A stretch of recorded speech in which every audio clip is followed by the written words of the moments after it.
Virgin Hotels Las Vegas opens to guests for the first time in about an hour and a half. Las Vegas Weekly is showcasing all the changes and new offerings at the resort in this week's magazine. We have editor-at-large Brock Radke joining us. And Brock, this is a complete changeover. Which areas will we see the biggest difference? Yeah, I mean, really the whole resort looks a lot different from what you might remember if you used to frequent the Hard Rock Hotel. The colors and the design back then, everything was a little bit darker, a little bit more rock and roll, of course. And now everything is in these desert sunset colors. If you walk into the main casino from the grand entrance, you're going to immediately notice a very striking difference. And what are some of those brand new features? We've heard a lot about the casino, Brock. Yeah, well, as with any kind of renovation of a casino property, they're bringing in quite a few new operators. One that I'm really excited about is a very popular Thai restaurant from Los Angeles called Night and Market.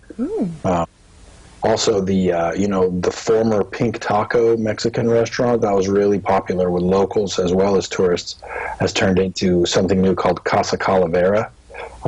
Similarly, a Mexican restaurant, but upgraded and completely different. There's a lot of new restaurants. That's like the biggest change is the restaurants and just the overall design. But really, I think what the hot spot at Virgin is going to be what they call the backyard area, where the day club and the resort pool and this new event lawn is located at. Look at that. That's gorgeous. Wow, that's a beautiful pool. Let's talk some music now, Brock. I love going to concerts there at the Joint. What does the new concert hall look like now?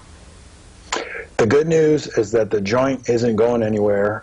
It's still going to be a 4,500 capacity, huge concert hall, like you're saying. They're still going to have big touring shows from huge artists and residencies and comedy, and that same eclectic programming. AEG Las Vegas is going to continue to program the room, but it is going to change it. It's going to have a different name eventually, and it's been completely renovated, all the finishes redone, and they've added some new VIP spaces. So I think it's going to be a new experience, but still familiar for people who used to go there.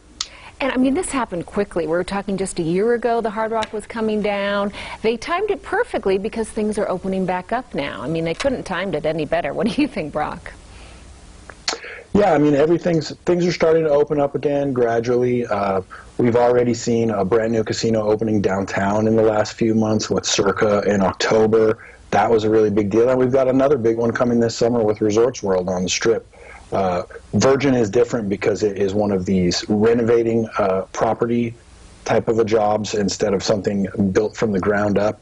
It's very difficult to create something that really feels new, but it looks like they've done a really good job of doing just that. It certainly does. Well, we look forward to seeing the article. Thank you so much for your time, Brock, and we'll check back with you in a week to two.